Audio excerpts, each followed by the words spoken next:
Good morning to all. Anantapur జిల్లా కనేకల్ మండలం బ్రహ్మసముద్రం గ్రామం జెడ్పీహెచ్ఎస్ స్కూల్ 9th క్లాస్ చదువుతున్నాను. ఆర్మీలో విధులు నిర్వహిస్తూ దేశం కోసం ప్రాణత్యాగం చేసిన మురళీ నాయక్ గురించి నేను తెలియజేస్తున్నాను.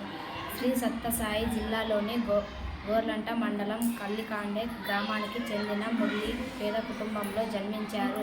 చిన్నప్పటి నుంచి జవాన్ కావాలని కలలు కన్నాడు. తన లక్ష్యాన్ని సాధించేందుకు ఎంతో కష్టపడి చివరికి 2022లో గుంటూరులో నిర్వహించిన ఎంపిక అగ్నివీర్గా ఎంపిక అయ్యాడు. దేశ సేవకు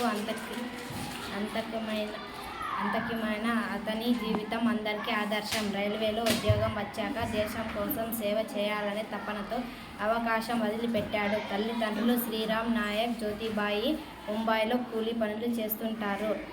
మురళి తన చదువును సొంత ఊరైన సోమందేపల్లి, అనంతపురం ప్రాంతంలో పూర్తి చేశారు.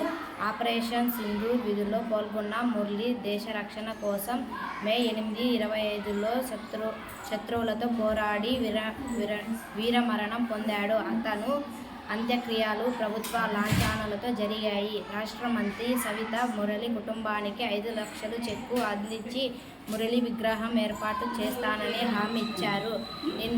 చిన్న వయసులో దేశం కోసం శత్రువులతో పోరాడి ప్రాణం అర్పించిన మురళీ నాయక్కు నా యొక్క జోహార్లు.